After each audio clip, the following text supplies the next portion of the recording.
As soon as I entered and set the bottles on the nightstand, he appeared carrying a surprisingly large leather box that resembled a mechanic's toolbox. He dropped it on the bed and sat down beside me, opening it up for me to peer in. I couldn't identify most of the things inside. I looked up at Quinn, confused. He chuckled at me and started pulling out things, spreading them across the bed. There were a bunch of phallic devices of various sizes and materials. There were a pair of neon pink fuzzy handcuffs, lubricant, condoms, and neatly tied ropes. I picked up a strange object that was a long piece of plastic with balls, small at one end and larger at the other. Quinn laughed when I raised a brow and took it from my hand. I expect that's a little advanced for you. Let's stick to the basics for the first time. He put the giant objects, the rope, and other things I couldn't identify back into the leather box and moved it off the bed, leaving me with an assortment of devices. I shook my head, looking at him. Sorry, I don't know what any of this is. Even more fun. We'll just try and see what, sticks. I expected him to grab one to try, but instead he leaned over and kissed me again, clasping my thigh with his hand and squeezing it. Alright. I'll go for as long as I deem necessary. You'll have to disrobe for this next part, or I could do it for you. You know what? No, I'm not. Enjoy the fast forward is coming back. With me being on the side. Alright.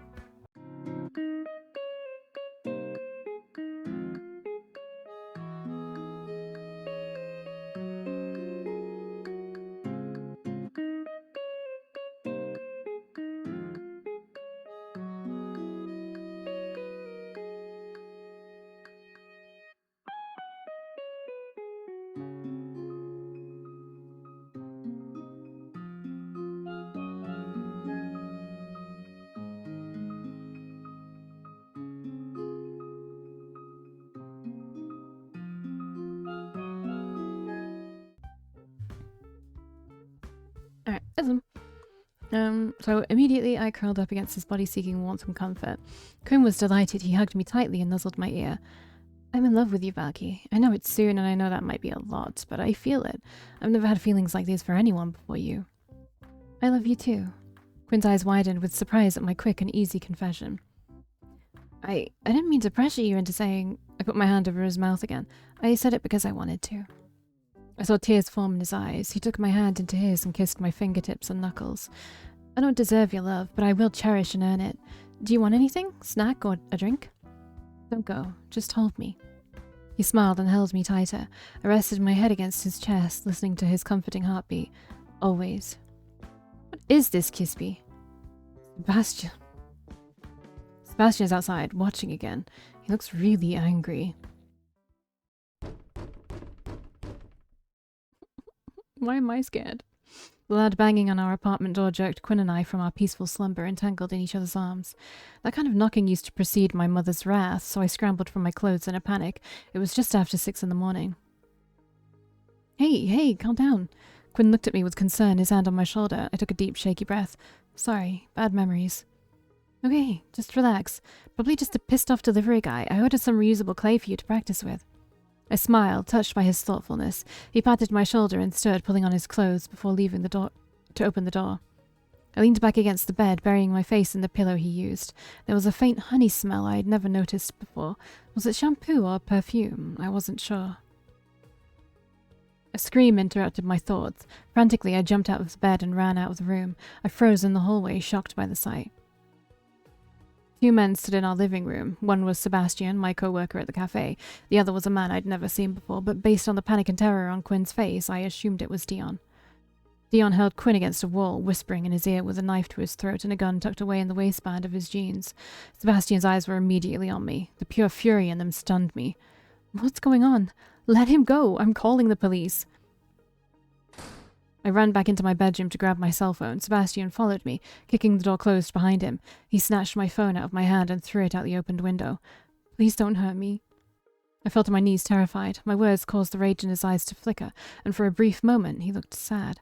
He knelt and reached for me, only to notice the sex toys and tangled sheets. His eyes narrowed, angry again. He reached down and touched my waist first, and pushed his hands up beneath my shirt to touch my skin. I won't hurt you. You're the one who hurt me. How could you? What are you talking about? He looked away, ashamed but still angry. You're supposed to love me. I don't understand why you don't feel it. I knew at the moment the first moment I laid eyes on you. Sebastian, I don't... I barely know you. I thought it was obvious Quinn isn't worthy of you. He's weak and traumatized. Just a boy, not a man. He can't protect you.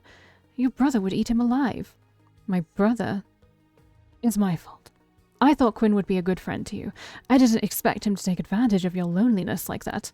I expected you to realize that we belonged together and turn his advancements away. I assumed too much, but I'm going to make up for it, darling. Quinn will be punished, and I'll take care of you from now on, like I always should have. Punished? No! I tried to scramble to my feet and run to Quinn, but Sebastian grabbed my ankle, causing me to fall face first onto the floor. Stop worrying about him. He's not important. He's not part of your life anymore. Outside my bedroom, I heard a yell, a thud, footsteps, then a door slammed closed, and then terrifying silence. I struggled to kick Sebastian's grip away. In response, he yanked me closer and crawled over top of me, grabbing my wrists and holding them above my head. His eyes were furious, but also filled with tears. Stop fighting me. I love you. I'll take care of you from now on. I can make you happy, I promise. Quinn makes me happy. His eyes flickered with rage, but the tears in his eyes began to fall. His free hand grabbed my throat. Of course you felt happy. Anything is better than the nightmare you used to live in. But I'm your soulmate, darling. You're crazy. Sebastian smirked at me and stroked my cheek softly, the anger dissolving away into adoration. Yes, I am. I'm crazy for you, my love. Since hearing the door slam, there were no sounds in the apartment outside of my room. Quinn had been taken somewhere and I feared for him. What did you do with Quinn? Where is he? It's not important. It's important to me. I don't know and I don't care. Dion wanted him and I wanted you. Now I don't have to worry about you trying to go back to Quinn while you're so confused. How do you even know Dion? Do you know what he did to Quinn before? Sebastian chuckled and rose to his feet, pulling me up with him. Yes, I know. I dug into Quinn's past. Turns out Dion's one of my brother's old dealers. Small world, We have to help him. Sebastian snorted and pulled open my bedroom door, arm tight around my bicep, dragging me out. I nearly cried as I stepped into the living room, seeing the bloodstains on the floor and the small coffee table overturned. Quinn tried to fight, but failed. Sebastian, please, let me go. Never. I should have done this a long time ago. You belong to me, darling. I'll never let a man touch you again. I screamed, but it was short-lived. His hand was over my mouth the second he yanked me against him. I struggled, but a moment later there was a sharp pinch in my shoulder. I jerked with a yelp, and I saw him withdrawing the needle. Who the fuck are you? I knew this man only a few days, but he knew who I was far too much. He knew who I was, and far too much about me. I wanted to help Quinn. This stranger hurt him because of me. This was all my fault. Brought on by my own foolish dreams. I should never have let things advance with Quinn. It was foolish to think I could ever find happiness. My brother warned me so many times. Sebastian Dalla Rosa, darling. Our families are acquainted. A mafia man, of course.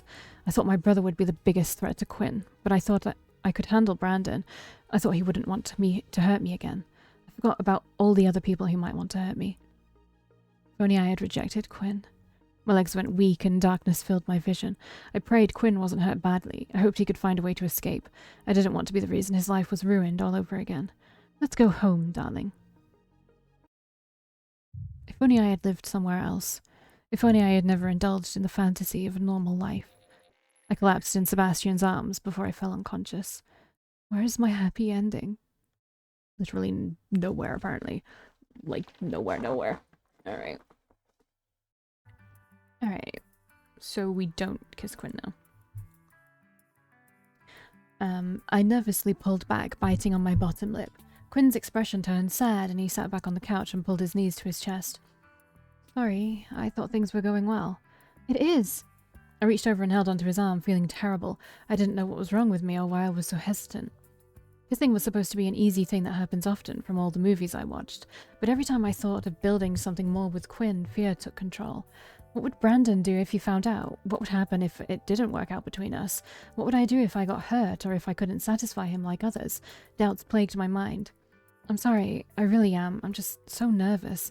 This is all really new and scary and I'm a coward and I'm so sorry. To my surprise, Quinn's eyes lit up and he smiled. That's all it is. You're just not ready yet. I don't know what I'm doing. It's okay. Give me a hun. He slid closer to me on the couch and wrapped his arms around me in a comfortable hug. I leaned into him, enjoying his sweet honey smell. He nuzzled his face into my hair. As long as you want to be with me, that's all that matters. I can be patient. I'm sorry for rushing you. Is that really okay? Yes, it's okay. Honestly, I'm the one in the wrong. I'm not used to normal relationships either. I'm used to jumping headfirst in physically, and that's wrong. You choose the pace you're comfortable with, and I'll follow along. I don't care if we're crawling, as long as we're doing it together. Quinn chuckled to himself, and I felt my heart squeeze in my chest. I hugged him back. Thank you. He's just standing there. What the fuck is he doing? Now is the perfect time. Take him out. You want me to kill him? He hasn't done anything. He's spying on our woman. Our woman. What the fuck are you? Idiot. He knows exactly what he's doing. He's done this before. He's completely invisible in that spot. If she looked out her window, she wouldn't notice him. You think he hasn't washed her strip or jerked off to her dressing? We don't know any of that. Fucking hell, your rules are maddening. When will you move? When she's knocked unconscious and... Not saying that, Ash. What the fuck, dude? Jesus fuck, man. Cool it. Let's just see what he does. Ash knew I was uncomfortable. That's why he was pressing so hard. Sometimes I wondered if he felt my emotions more strongly or if he just lacked self-restraint. Maybe both. I had to keep calm. If I became too anxious, he would take over and there was no telling what might happen with his moodiness. This was not a controlled situation where I could let him have free rein.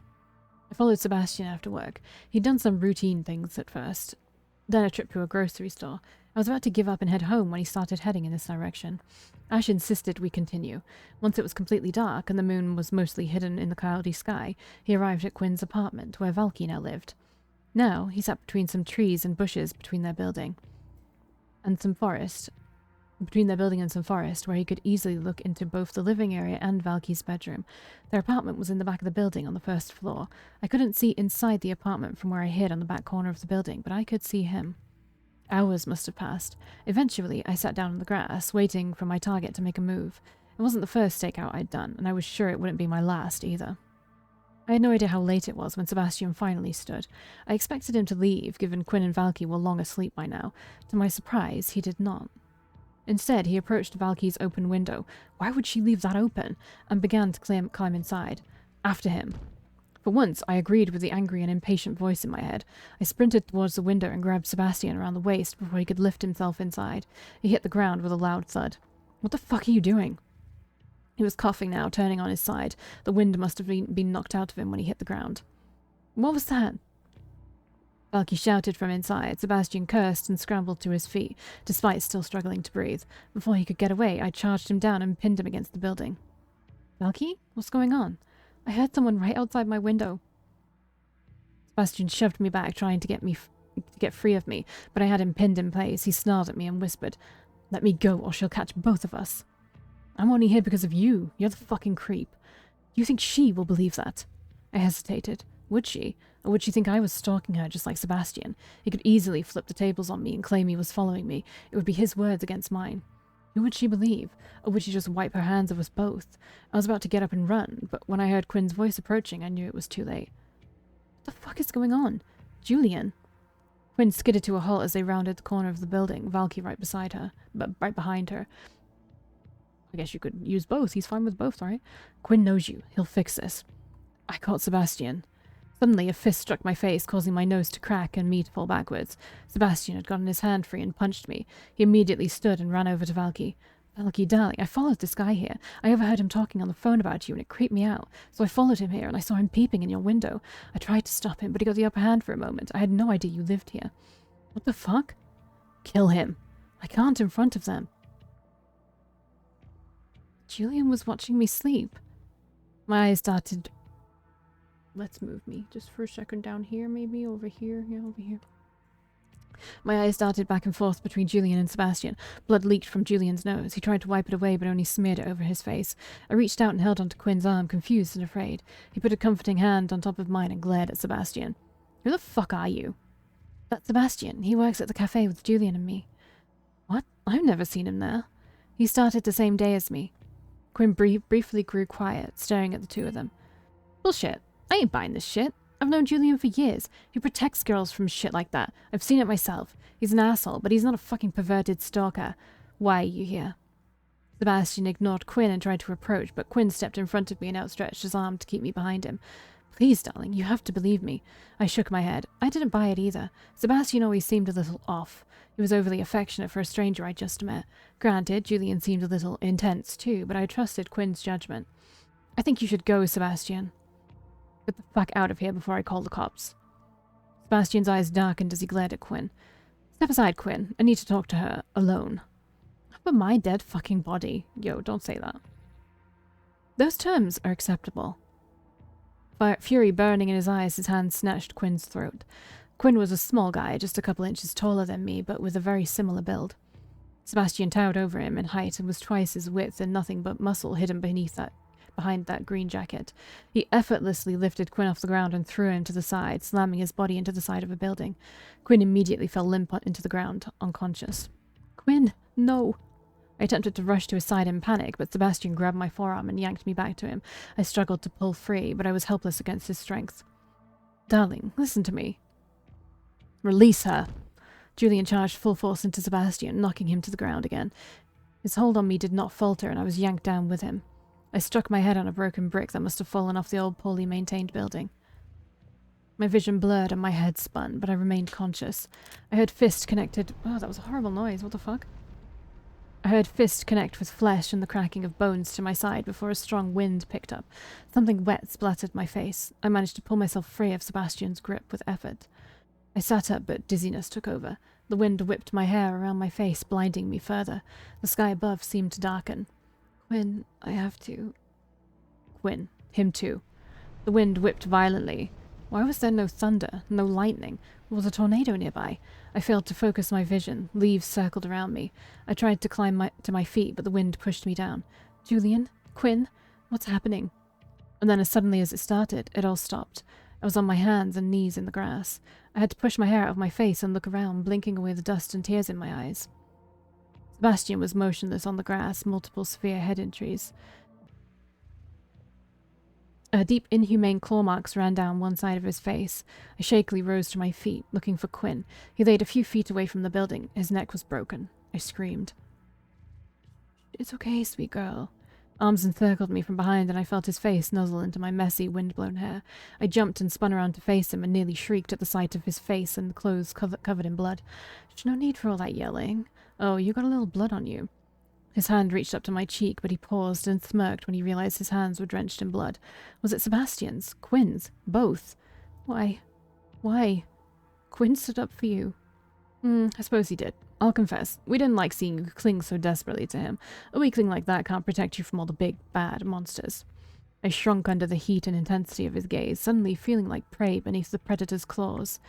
There's something about you, something that draws me to you, like the smell of meat to a starving beast. The sound of a waterfall in the desert, the scent of blood to a wolf. What is it about you, sweet girl? You smell like power. It's intoxicating. I must have a taste. His fingers dug into the back of my neck as he pulled me in for a kiss. I trembled in terror, the smell of blood surrounding me. This isn't what I wanted. Quinn, why did this happen? What's wrong with him? What's wrong with Julian and Sebastian? What is this world? Could I have stopped this? If only. We're getting like endings after endings after endings. Crazy. Alright, I will see you in the next one, because I'm not gonna, unless they are super, super, super short, I'm not gonna like cram fuck tons of endings into one, and I can't really, I would prefer things to be a bit more compact, like, if I start from a new point further back, I would like to start a new video. If that's not possible, then whatever, right? But that's what I'd like to do. So I'll see you in the next one.